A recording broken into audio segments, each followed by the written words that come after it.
안녕하세요, 여러분. 오늘도 건강하세요.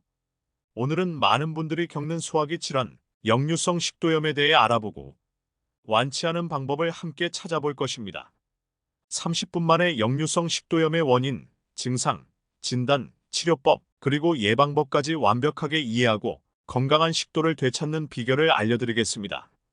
먼저 역류성 식도염이란 무엇일까요? 역류성 식도염은 위산이나 음식물이 식도로 역류하여 발생하는 만성 질환입니다. 식도는 위와 연결된 근육관으로 음식을 위로 운반하는 역할을 합니다.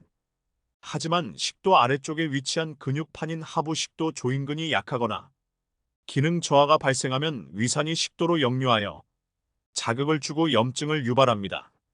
그럼 역류성 식도염의 증상에는 어떤 것들이 있을까요? 식사 후 누웠을 때 가슴이 타는 듯한 느낌이나 목이 칼칼하거나 뜨거운 느낌, 헛구역질 및 구토, 만성 기침, 목이 아픔, 목에 무언가 덩어리가 있는 느낌, 음식을 섭취하는데 어려움이 있다거나 잦은 트림을 한다. 그리고 식욕이 전보다 많이 떨어진다거나 이로 인한 체중이 감소한다면 의심을 해봐야 합니다. 또 다른 증상에는 어떤 것이 있을까요? 먼저 속쓰림입니다. 역류성 식도염의 전형적인 증상은 일반적으로 가슴 통증, 자결감, 따끔거림이나 열감으로 나타나며 속쓰림과 같은 증상을 호소하는 환자도 종종 있습니다. 환자는 가슴뼈에서 목구멍으로 액체가 올라오는 느낌을 받습니다. 이러한 증상은 위의 내용물이 식도로 역류하여 식도 점막과 접촉할 때 발생합니다. 이러한 통증은 견갑골 사이 또는 목이나 팔로 퍼질 수 있습니다. 위 속의 내용물이 역류하여 위산으로 식도를 자극하면 식도가 손상되고 목에 무언가 걸린 듯한 느낌이 들 수 있습니다. 목에 무언가가 걸린 듯한 불편함은 마른 기침이나 목에 자극을 유발할 수 있습니다. 위산이 식도로 역류하면 식도와 목에 손상을 입히고 염증을 유발할 수 있습니다. 이로 인해 음식을 삼킬 때 고통스러운 불편함을 느낄 수 있습니다. 과식을 하거나 식사 직후 바로 누우면 위산 역류가 발생하여 위산이나 음식물이 식도로 역류할 수 있습니다. 일반적으로 식사 후 트림할 때 공기만 배출하는 것이 정상이지만 이 경우 음식물도 역류합니다. 환자는 쓴맛과 위산 역류로 인해 음식물이 식도로 역류하여 잠재적으로 손상을 일으킬 수 있다고 느낍니다. 만성 기침은 위식도 역류 질환에 의해서도 발생할 수 있습니다. 천식과 위식도 역류 질환이 모두 있는 사람에게 위식도 역류 질환 약물을 투여하면 천식 증상이 개선될 수 있다고도 합니다. 음식물이 자주 역류하면 위 속의 냄새가 입안으로 올라와 구취를 유발할 수 있습니다. 잇몸 질환이 없는데도 구취가 계속된다면 위식도 역류 질환이 있는지 의심해 볼 수 있습니다. 위산과 음식물이 역류하여 구토를 유발하는 경우 이러한 증상이 자주 발생하면 위산의 강한 산성으로 인해 치아가 손상될 수 있습니다. 여러분이 병원에 가셔서 역류성 식도염인지의 진단을 받는 방법에 대해 알아보겠습니다. 먼저 전문의와의 문진 상담을 통해 증상을 확인하고 내시경 검사를 통해 식도 점막의 상태를 관찰합니다. 그리고 좀 더 자세한 검사는 다음과 같습니다. 24시간 동안 식도의 pH를 측정하여 역류의 빈도 및 정도를 확인하는 식도 산도 측정법, 그리고 식도 운동의 이상 여부를 확인하는 배륨 삼키기 검사, 또 하부 식도의 조인근의 기능을 평가하는 식도 내압 측정법 등이 있습니다. 병원에 가기 전에 집에서 자가로 진단해 볼 수 있는 방법도 있습니다. 앞서 말씀드린 증상을 2주 이상 경험한다면 역류성 식도염을 의심해 볼 수 있습니다. 증상이 심하거나 개선이 안 된다면 병원에 가셔서 진료를 받으세요. 특히 50세 이상의 남성인 경우와 혈변, 체중 감소, 식욕 부진 등 위암 위험 증상을 동반하는 경우, 그리고 난독증, 음식 섭취 곤란 등 심각한 증상이 나타나는 게 4주 이상 지속이 된다면 즉시 병원에 가보시길 추천드립니다. 이제 역류성 식도염을 치료하는 것에 대해 알아보겠습니다. 먼저 집에서 생활 습관으로도 치료가 가능한 경우도 있습니다. 역류성 식도염은 진단 후 적절한 약물로 효과적으로 치료할 수 있습니다. 하지만 약물 치료는 근본적인 원인을 제거하지 못합니다.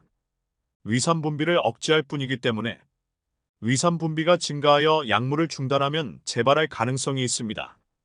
실제 약물 치료로 증상 개선을 경험한 환자는 약 60%가 치료를 중단한 후 1년 이내에 재발을 경험하기 때문에 재발을 예방하기 위한 유지요법을 시행하는 경우가 많습니다. 궁극적으로 재발 위험을 줄이고보다 근본적인 치료를 위해서는 생활 습관 개선을 추구해야 합니다.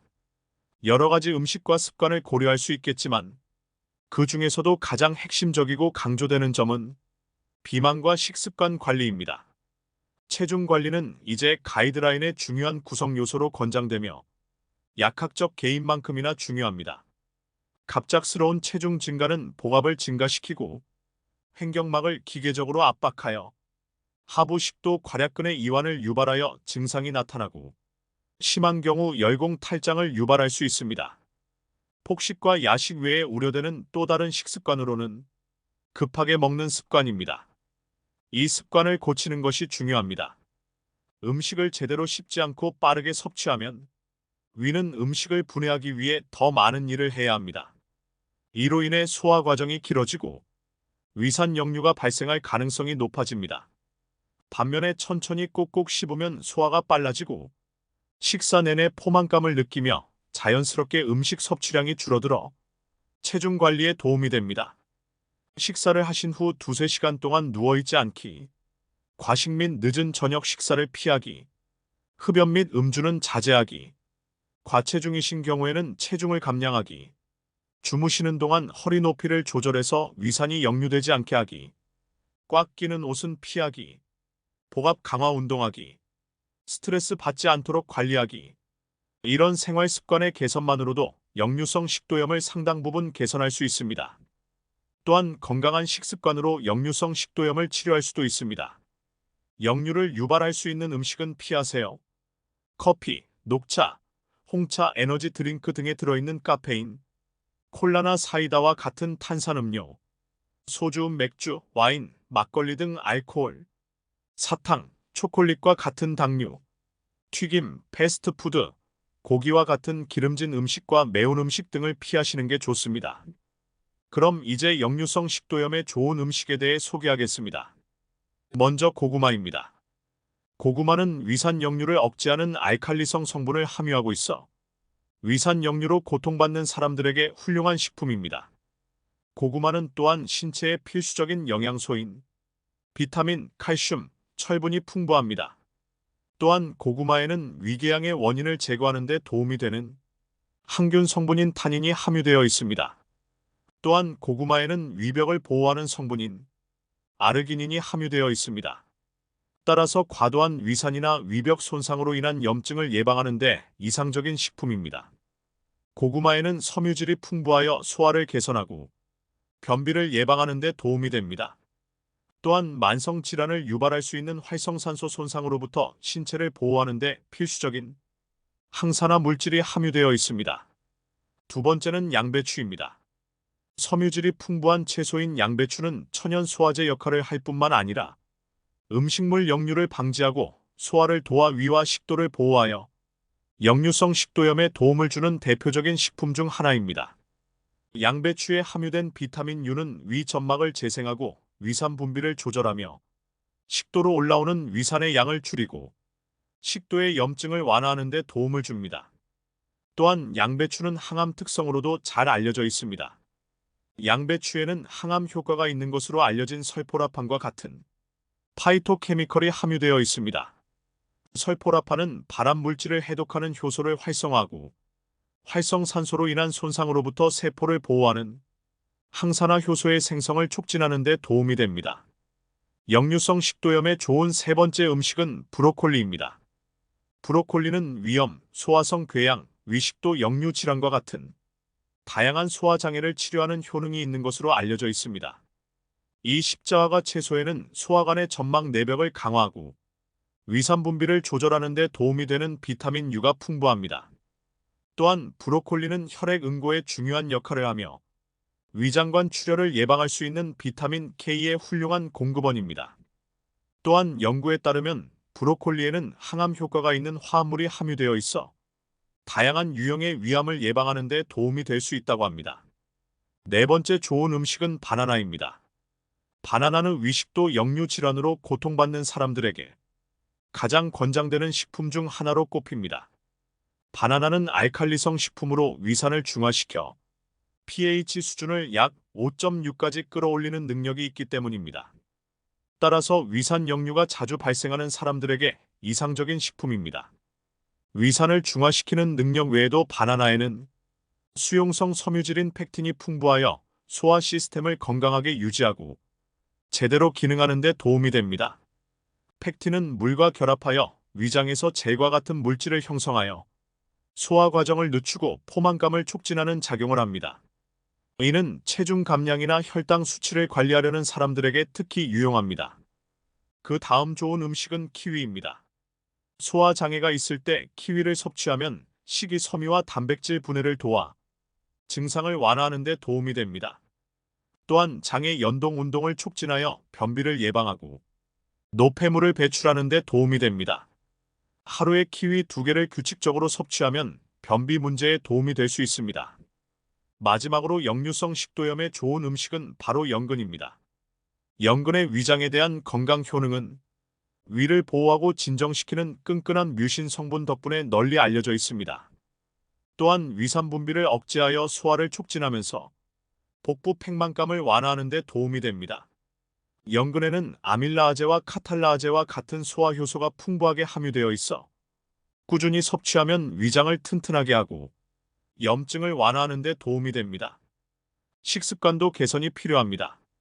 일회 식사량을 줄이고 하루에 5에서 6회 나누어 먹기, 천천히 씹어서 음식을 잘 으깨어 소화의 부담을 줄이기, 배가 부르기 전에 식사를 중단해서 과식을 피하기, 늦은 저녁 식사는 좋지 않으니 식사 후 3시간 이상은 잠자리에 들지 않기, 충분한 수분을 섭취하기 위해 물이나 차를 하루에 2리터 이상 드세요. 그리고 매일 일정한 시간 규칙적인 식사가 좋습니다. 그리고 명상이나 요가, 운동 등을 통해 스트레스를 해소시켜 스트레스 관리해 주시면 좋습니다. 이제 역류를 억제하기 위한 자세에 대해 알아보겠습니다. 식사 후 2~3시간 동안 똑바로 앉거나 서 있기. 잠잘 때는 머리를 받치는 높이를 10에서 15cm 높이기. 앉아 있을 때는 허리를 곧게 펴기가 좋습니다. 또한 추가적으로 도움이 되는 걸 말씀드리겠습니다. 주무실 때 옆으로 주무시는 경우 베개를 사용하여 무릎 사이에 베개를 끼우고 주무셔도 좋습니다. 또한 앞서 말씀드린 것처럼 흡연과 음주는 위산 분비를 촉진시키는 역할을 하기 때문에 금연과 금주를 하시는 걸 추천드립니다. 그리고 과체중은 위압을 증가시키기 때문에 체중 감량도 필요합니다. 적당한 운동을 통해 체중 감량도 하고 소화 기능을 향상시키는 데 좋습니다. 오늘 영상을 통해 역류성 식도염에 대한 이해를 높이고 건강한 생활 습관과 식습관을 통해 완치를 향한 발걸음을 내디디셨기를 바랍니다. 궁금한 점이나 증상이 심하다면 전문의 진료를 받으시길 권합니다. 건강한 식도를 되찾고 활기찬 삶을 즐기세요. 그럼 오늘도 건강하세요. 감사합니다.